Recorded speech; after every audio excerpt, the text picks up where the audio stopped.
Hey hi hello friends, అందరు ఎలా ఉన్నారు? ఐ హోప్ అందరూ బాగున్నారని అనుకుంటున్నాను. Welcome back to our channel. ఈ రోజు నుంచి మనం ఎక్స్ట్రాడినరీ అటార్నీ వూని ఎక్స్ప్లెయిన్ చేసుకోబోతున్నాం. ఇది రీసెంట్గానే 2022లో నెట్ఫ్లిక్స్లో రిలీజ్ అయింది. దీని IMDb రేటింగ్ వచ్చి 9.2 అవుట్ ఆఫ్ 10. డ్రామా చాలా ఫన్ అంటే చాలా ఫన్గా ఉంటుంది. స్టోరీ ప్లాట్ వచ్చి మన హీరోయిన్కి యాస్పెంజర్ సిండ్రోమ్ అనే డిసార్డర్ ఉంటుంది. దీన్ని ఒటిజం అని కూడా అంటారు. ఇది ఉన్న వాళ్ళు చాలా డిఫరెంట్గా ఉంటారు. అంటే చిన్నపిల్లలాగా యాక్ట్ చేస్తారు. అండ్ వీళ్ళకి మనుషులతో ఇంటరాక్ట్ అవ్వడం చాలా కష్టంగా ఉంటుంది. ఇలాంటి అమ్మాయి ఒక లాయర్ అయ్యి ఎలా కేసెస్ని సాల్వ్ చేస్తుంది. అండ్ హీరో వచ్చి చాలా జాయ్ఫుల్గా అండ్ అందరితో హ్యాపీగా కలిసిమెలిసి ఉంటాడు.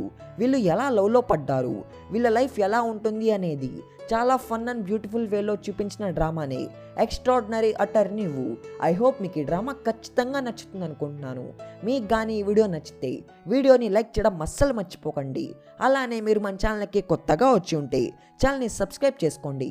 అండ్ పక్కనే వచ్చిన బెల్ ఐకాన్ యాక్టివేట్ చేసుకున్నారంటే నేను ఏ వీడియో పెట్టినా ముందు మీకే నోటిఫికేషన్ వస్తుంది. సో ఫ్రెండ్స్, ఇంకా అస్సలు లేట్ చేయకుండా అయితే వెంటనే వీడియోని స్టార్ట్ చేసుకుందాం.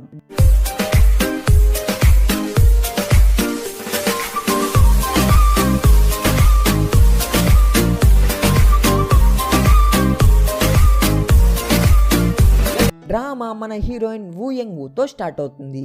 వూకి 5 ఏళ్ళు వచ్చినా ఇప్పటికి ఒక్క మాట కూడా మాట్లాడి ఉండదు. కనీసం అమ్మా నాన్న అని చెప్పి కూడా పిలిచి ఉండదు. అందుకని వూ నాన్న వాంగ్ వూని హాస్పిటల్కి తీసుకొని వస్తాడు. డాక్టర్ వూ కండిషన్ చూసి చెప్తాడు, వూ ఒటిస్టిక్ పర్సన్ అని. ఒటిస్టిక్ పర్సన్ అంటే చెప్పాను కదా, వీళ్ళు మనుషులతో ఈజీగా ఇంటరాక్ట్ అవ్వలేరు. వూ నాన్న వాంగ్ అది విని చాలా సాడ్ అవుతాడు. తర్వాత వాంగ్ వూని ఇంటికి తీసుకొని వెళ్తూ ఉంటాడు.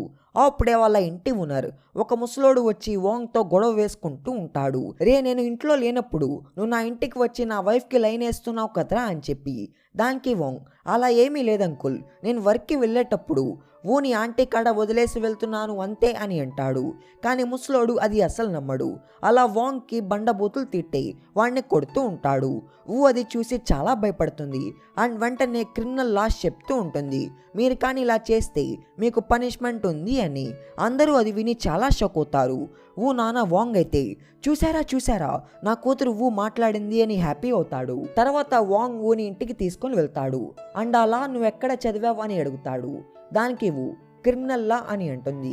ఇంకా వాంగ్ తన లా బుక్స్ తీస్తాడు. ఇంకప్పుడు వూ మళ్ళీ చాలా లాస్ చెప్పడం స్టార్ట్ చేస్తుంది. వాంగ్ ఫేస్లో చాలా స్మైల్ వస్తుంది. ఆ స్మైల్తోనే మనకి అర్థమైపోతుంది వాంగ్ ఎంత హ్యాపీగా ఉన్నాడు అని.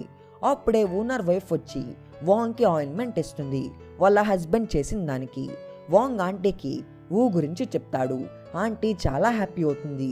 అండ్ వాంగ్తో వూ అందరికన్నా చాలా స్పెషల్ అండ్ తన ఫ్యూచర్లో ఖచ్చితంగా లాయర్ అవుతుంది అని అంటుంది. వూ నాన్న వాంగ్కి ఆ రోజే తెలిసింది తన వూ ఆటిస్టిక్ జీనియస్ అని. నెక్స్ట్ సీన్ వూకి 27 ఇయర్స్ ఉన్నప్పుడు చూపిస్తారు. వూకి ఈ రోజే ఆఫీస్లో ఫస్ట్ డే. తను హన్బాదా అనే లా ఫిల్మ్లో లాయర్గా జాయిన్ అయ్యి ఉంటుంది. వూ రూమ్ మొత్తం వేల్స్ బొమ్మలతో నిండిపోయి ఉంటుంది. వూకి తిమింగాలంటే చాలా ఇష్టం. వాటి గురించి వూకి తెలియదంటూ ఏమీ లేదు. అప్పుడు తన్ని తాను ఇంట్రడ్యూస్ చేసుకుంటుంది. నా పేరు వూ యంగ్ వూ. నా పేరు సరిగ్గా చెప్పినా లేక తిప్పేసి చెప్పినా వూ యంగ్ వూనే వస్తుంది. Kayak, deed, rotator, noon, race car and Woo Young Woo అని అంటుంది. ఈ పదాలన్నీ కూడా స్ట్రైట్గా చెప్పినా లేక తిప్పేసి చెప్పినా సేమ్ పేరే వస్తుంది. తర్వాత వూ తన నాన్న కొనిచ్చిన డ్రెస్ వేసుకొని వాళ్ళ నాన్న షాప్కి వెళ్తుంది. వూ ఎప్పుడు వూ యంగ్ వూ స్పెషల్ గిన్ పాప్నే బ్రేక్ఫాస్ట్గా తింటూ ఉంటుంది. వాంగ్కి తెలుసు వూ చాలా పెద్దరా అని చెప్పి. అందుకని వూకి చెప్తాడు, ఓయ్ ఆఫీస్లో ఎవరేమన్నా కామ్గా ఉండు, వాళ్ళు చెప్పింది రిపీట్ మాత్రం చేయకు అని అంటాడు. దానికి వూ సరే అని అంటుంది. అప్పుడు వాంగ్, అసలు నువ్వు తిమింగాల గురించి ఎవరితో మాట్లాడకు అని అంటాడు. అప్పుడు వూ ఎక్స్ప్రెషన్ ఇలా ఉంటుంది, అరే ఏంట్రా ఇంత పెద్ద కండిషన్ పెట్టేశాడు అని. అలా అప్పుడు వూ ట్రై చేస్తాను అని అంటుంది. తర్వాత వూ గెంతులు వేసుకుంటూ ఆఫీస్కి బయలుదేరుతుంది. వాంగ్ వూని చూసి చాలా ఎమోషనల్ అవుతాడు. అప్పుడే మనకి ఒక ఆర్టికల్ వల్ల తెలుస్తుంది వూనే first autistic lawyer in the Korea అని చెప్పి. వూ చాలా మంది మధ్యలో ఉంటే చాలా భయపడుతూ ఉంటుంది. ఇంకప్పుడు తన హెడ్సెట్ పెట్టుకుంటుంది. అంతే, తనకి అందరూ ఇంకా తిమింగాల్లాగా కనిపిస్తూ ఉంటారు. తర్వాత వూ ఆఫీస్ బిల్డింగ్ కాడికి వెళ్తుంది. అక్కడ నార్మల్ డోర్ రిపేర్లో ఉంటుంది. ఇంకక్కడ రొటేటింగ్ డోర్ ఉంటుంది. ముందే ఊకి చాలా కన్ఫ్యూషన్. ఇంకా దాన్ని చూసే తెలికి ఇంకా కళ్ళు తిరగడం స్టార్ట్ అవుతాయి. అయినా ఊ దాంట్లో నుంచి వెళ్ళాలి అని ట్రై చేస్తుంది. కానీ గింగరాలు తిరిగి మళ్ళీ బయటికి వచ్చి పడిపోతుంది. అప్పుడే ఒక స్ట్రేంజర్ వచ్చి తనకి హెల్ప్ చేస్తాడు. ఇప్పుడు రండి అని. అలా అతను ఊని లోపలికి తీసుకొని వెళ్తాడు. ఇతనే మన హీరో జున్హో. జున్హో కూడా అదే లా ఫిలింలో లిటిగేషన్ టీంలో పని చేస్తూ ఉంటాడు. అప్పుడే జున్హోకి తెలుస్తుంది ఊ లాయర్ జంగ్ని కలవాలి అని. జున్హో ఎలానో ఆ సైడ్ వెళ్తున్నాడు కాబట్టి తన్ని అక్కడ వదిలేసి పెట్టి వెళ్తాడు. తర్వాత ఊ డోర్ ఓపెన్ చేస్తుంది. కానీ కళ్ళు మూసుకొని 1 2 3 4 అని చెప్పి కౌంట్ డౌన్ చేసుకుంటుంది. అప్పుడు ఊ ధైర్యం పుంజుకొని లోపలికి వెళ్తుంది అండ్ తన్ని తాను ఇంట్రడ్యూస్ చేసుకుంటుంది. తనే ఇక్కడికి వచ్చిన న్యూ లాయర్ అని. అక్కడ ముగ్గురుంటారు. జంగ్ ఇతనే వీళ్ళ టీం లీడర్. సోయున్ అండ్ మిన్ వీళ్ళు కూడా న్యూగా జాయిన్ అయ్యి ఉంటారు. అలానే సూయిన్ అండ్ వూ ఒకే కాలేజ్లో స్టడీ చేసి ఉంటారు. అప్పుడు జంగ్ గుర్తు చేసుకుంటాడు ఈరోజు న్యూ లాయర్ వస్తుంది కదా అని చెప్పి. అలా వాడి కాడున్న ఒక రిజ్యూమ్ చూస్తాడు. దాని మీద వాళ్ళ బాస్ ఒకటి రాసి ఉంటుంది, తిన్ని కేర్ తీసుకో జంగ్ అని. వూ తనకి ఉన్న ఒటిస్టిక్ డిసార్డర్ గురించి చెప్తుంది అండ్ మళ్ళీ తన ఫండ్ని ఇంట్రడక్షన్ చెప్తుంది. నా పేరు వూ యంగు. తిప్పి చెప్పినా లేకపోతే సరిగ్గా చెప్పినా వూ యంగునే వస్తుంది అని అంటుంది. దానికి జంగ్ షాక్తో హో అవునా బాగుంది అండ్ ఇప్పుడే వస్తాను అని చెప్పి బయటికి వెళ్తాడు. అప్పుడు సోయున్ ఓయ్ నువ్వు అలా వర్క్లో అలా మాట్లాడకూడదు అని అంటుంది. దానికి వూ సరే ఇంకెప్పుడు అలా మాట్లాడను, కానీ అలా మాట్లాడకుండా ఉండం చాలా కష్టమే అని అంటుంది. ఇట్పక్క జంగ్ సిఓ హాన్ని కలుస్తాడు. మేడం తనకి ఓటిజం అంటక, అయినా మీరు తన్ని ఎలా యాక్సెప్ట్ చేశారు అని అడుగుతాడు. దానికి హాన్ తనకి ఓటిజం అయితే ఏంటి, తను బార్ ఎగ్జామ్లో ఫస్ట్ ప్లేస్లో పాస్ అయింది అండ్ తనకి చాలా హై ఐక్యూ ఉంది అని అంటుంది.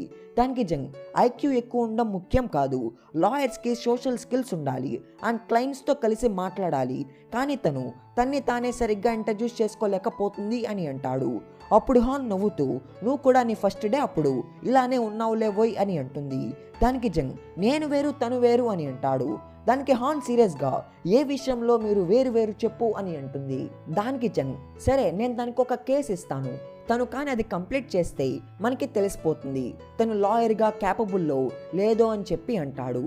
దానికి హాన్ సరే అని చెప్పి అంటుంది. తర్వాత జంగ్ ఊకి ఒక కేసు ఇస్తాడు. దాంట్లో వైఫ్ వాళ్ళ హస్బెండ్ని ఇస్త్రీ పెట్టి తీసుకొని కొట్టేసి ఉంటుంది. అది అటెంప్ట్ టు మర్డర్ లాగా అయ్యి ఉంటుంది. కానీ ఊ కేసుని చూడు అంటే ఆ ఇస్త్రీ పెట్టి చూస్తుంది అండ్ ఇది ఒక పెద్ద తిమింగలం లాగా ఉంది కదా అని చెప్పి తిమింగాల గురించి వాడి కాడ మాట్లాడుతూ ఉంటుంది. జంగ్ అయితే అది విని అరే తిను ఎక్కడ దొరికిందిరా నాకు బాబు అని చెప్పి అనుకుంటాడు. ఓయ్ తిమింగాలు గోలాపి ముందు కేసు చూడు అని అంటాడు. ఇంకా ఊ సరే సార్ అని చెప్పి కేసు చూస్తూ ఉంటుంది. అసలు ఈ కప్పులు ఎవరో కాదు, ఊ నాన్న వాంగ్తో గొడవ వేసుకుంది ఈ ముసలి తాతే. తాతకి చాలా అనుమానం ఎక్కువ. ఒకరోజు తాత తలనొప్పి అని చెప్పి సోఫా మీద పనుకొని ఉంటాడు. అప్పుడే ఆంటీ ఆర్డర్ చేసిన ఫుడ్ వస్తుంది. ఆంటీ ఆ డెలివరీ అతనితో నార్మల్గానే మాట్లాడుతూ ఉంటుంది. కానీ తాత ఆంటీ మీద కోపం తెచ్చుకుంటాడు. మొగుడు ముందు ఉండగానే వేరే అబ్బాయితో ఫ్లర్ట్ చేస్తున్నావా అని. దానికి ఆంటీ వాడికి మన మనవడి వయసు ఉంటుందండి అని చెప్పి అంటుంది. కానీ తాత అసలు కామ్గా ఉండడు. ఆంటీని బండమూతులు తిడుతూ ఉంటాడు అండ్ ఆంటీ క్యారెక్టర్ గురించి చాలా బ్యాడ్గా మాట్లాడతాడు. అలా ఆమె అక్కడున్న ఇస్త్రీ పెట్టి తీసుకొని పడేయాలని చెప్పి ఆయన నెత్తి పగలు కొట్టేస్తుంది. ఇంక అంకుల్ అక్కడే కింద పడిపోతాడు. ఆంటీ చాలా వరి అయ్యి అంబులెన్స్కి కూడా కాల్ చేస్తుంది. అప్పుడు జంగ్ ఊకి చెప్తాడు మనం ఆమెకి శిక్ష రాకుండా చేయాలి, ఎందుకంటే తనే వాళ్ళ హస్బెండ్ని కేర్ తీసుకునేది అని అంటాడు. ఊ అయితే జంగ్ చెప్పింది రిపీట్ చేస్తుంది. జంగ్ అది విని ఓయ్ నన్నెందుకు రిపీట్ చేస్తున్నావు అని అంటాడు. దానికి ఊ ఐఆమ్ సారీ సార్, ఇది నా డిసార్డర్ ప్రాబ్లం అని అంటుంది. అప్పుడు జంగ్ సరే ఇంకెప్పుడు అలా రిపీట్ చేయకు అని అంటాడు. అప్పుడు ఊ తన మనసులో సరే ఇంకెప్పుడు అలా రిపీట్ చేయకు అని అనుకుంటుంది. తర్వాత జంగ్ ఊని ఆంటీ కాడికి తీసుకొని వెళ్తాడు. లాయర్ ఊ ఇంక నుంచి మీ కేసు హ్యాండిల్ చేస్తుంది అని అంటాడు. ఆంటీ ఊ ఎలా ఉందో చూసి ఇంకా తను అర్థం చేసుకుంటుంది తను ఇంకా కేసు ఓడిపోతుంది అని. అలా ఆంటీ జంగ్తో అంటే ఏంటి మీరు ఇంకా నా కేసు చూడరా అని అడుగుతుంది. దానికి జంగ్ అలా ఏమీ లేదు, తిను మీ కేసులో ఇన్ఛార్జిగా ఉంది అని చెప్పి వెళ్తాడు. తర్వాత ఊ ఆంటీకి తన గురించి చెప్తుంది. తన చిన్నప్పుడు వాళ్ళింట్లోనే ఉండేది అని. ఆంటీ ఊ వాంగ్ వాళ్ళ కూతురు అని తెలిసి చాలా హ్యాపీ అవుతుంది అండ్ హ్యాపీనెస్తో ఊని హక్ చేసుకుంటుంది. ఎందుకంటే ఆంటీకి తెలుసు ఊ చాలా ఇంటెలిజెంట్ అమ్మాయి అని చెప్పి. తర్వాత ఊ ఆంటీని అడుగుతుంది అంకుల్కి ఎప్పటి నుంచి బాలేదు అని. దానికి ఆంటీ అంకుల్కి 5 years నుంచి బాలేదు, అప్పటి నుంచి అతను వర్క్ కూడా ఆపేశాడు అని అంటుంది. అప్పుడు ఊ అయితే మీకు లివింగ్ ఎలా జరుగుతుంది, అదే మనీ ఎలా వస్తుంది అని అడుగుతుంది. దానికి ఆంటీ అంకుల్కి పెన్షన్ వస్తుంది అండ్ హౌస్ రెంట్స్ వస్తాయి అని అంటుంది. ఊ కేసుని అర్థం చేసుకుంటుంది. తర్వాత ఊ జంగ్తో ఇది మర్డర్ కేస్ కాదు, సివిల్ కేస్. ఆంటీ అంకుల్ని చంపాలి అని అనుకోలేదు, వాళ్ళకి చిన్న గొడవ జరిగింది అంతే. ఒకవేళ ఆంటీ అంకుల్ని చంపేస్తే తనకి ఏమీ ప్రాఫిట్ లేదు, ఆమె ఆయనకు వచ్చే పెన్షన్ అండ్ హౌస్ రెంట్స్ వల్ల బతుకుతూ ఉంది. ఆయన చనిపోయినా కూడా ఆమెకి ఏమీ రావు, ఎందుకంటే ఆ ఇల్లులు కూడా అవన్నీ అంకుల్ పేరు మీదే ఉన్నాయి. ఆమె నిజంగా అంకుల్ని చంపాలి అని చెప్పి అనుకుంటే ఆయన్ని ఎందుకు అంత కేర్ తీసుకుంటుంది అని అంటుంది. అండ్ మనం సివిల్ లా వాడి ఆమెకు అసలు శిక్ష పడకుండా చేయొచ్చు అని అంటుంది. జంగ్ చాలా ఇంప్రెస్ అవుతాడు, ఎందుకంటే వాడు ఇప్పుడు వరకు థింక్ చేసినట్టు థింక్ చేసి ఉండడు. అండ్ అలానే జంగ్ చాలా గిల్టీ ఫీల్ అవుతూ ఉంటాడు, వాడు ఊని చాలా అండర్ ఎస్టిమేట్ చేశాడు అని చెప్పి. తర్వాత జంగ్ ఊతో మీరిప్పుడు హాస్పిటల్లో ఉన్న విట్నిమ్ని కలవాలి కదా, అదే అంకుల్ని కలవాలి కదా, మీకు తోడుగా ఒక అతన్ని పంపిస్తాను, నార్మల్ లాయర్సే విట్నిమ్స్ని కలవలేరు అని అంటాడు. దానికి ఊ సరే సార్ అని చెప్పి వెళ్తూ ఉంటుంది. కానీ జంగ్ ఊని ఆపి సారీ అడుగుతాడు, వాడు తన్ని నార్మల్ లాయర్ కాదు అని చెప్పి రిఫర్ చేసినందుకు. దానికి ఊ ఏమీ కాదులే సార్, నేను నిజంగానే నార్మల్ లాయర్ని కాదు అని చెప్పి అంటుంది. ఫ్రెండ్స్, నేను చెప్పడం ఎలా చెప్పాను నాకు తెలియదు, కానీ ఈ సీన్ చూసేటప్పుడు లిటరల్లీ మీ హార్ట్ బ్రోక్ అవుతుంది, ఎందుకంటే ఇది చాలా ఎమోషనల్ సీన్. బ్యాక్ టు స్టోరీలో జున్హోకి వాళ్ళ బాస్ చెప్తాడు నువ్వు ఒక లాయర్కి తోడుగా బయటికి వెళ్ళాలి అని. నెక్స్ట్ సీన్లో ఊ అండ్ జున్హో రొటేటింగ్ డోర్ కాడే ఉంటారు. జున్హో ఊని చూసి మీకు హెల్ప్ కావాలా అని అడుగుతాడు. దానికి ఊ లేదు నేను ఒకరి కోసం వెయిట్ చేస్తూ ఉన్నాను అని అంటుంది. జున్హో కూడా చెప్తాడు వాడు కూడా ఒకరి కోసం వెయిట్ చేస్తున్నాడు అని, కానీ వాళ్ళిద్దరికీ తెలీదు వాళ్ళిద్దరే కలిసి వెళ్ళాలి అని. అప్పుడు ఊ జున్హోకి ఈ రొటేటింగ్ డోర్ వల్ల ఉన్న అడ్వాంటేజ్ అండ్ డిసడ్వాంటేజెస్ చెప్తుంది. దాన్ని జున్హో విని అవునా, అయినా ఏం కాదు, నా కాడ ఒక ట్రిక్ ఉంది మీరు బయటికి వెళ్ళడానికి, మనం బయటికి వెళ్ళేటప్పుడు చెప్తాను అని అంటాడు. అండ్ వాడు వెయిట్ చేసే వాళ్ళకి కాల్ చేస్తాడు అండ్ అది అని తెలిసి చాలా సర్ప్రైజ్ అవుతాడు. తర్వాత జున్హో ఇందాక చెప్పినట్టే ఆ ట్రిక్ తనకి నేర్పిస్తాడు. అదేంటంటే 1 2 3 1 2 3 అని చెప్తూ డ్యాన్స్ వేస్తూ బయటికి వెళ్దాం. కూడా అది ఫన్గా అనుకొని చేసి బయటికి వచ్చేస్తుంది. తర్వాత అండ్ జున్హో అంకుల్ డాక్టర్ని కలుస్తారు.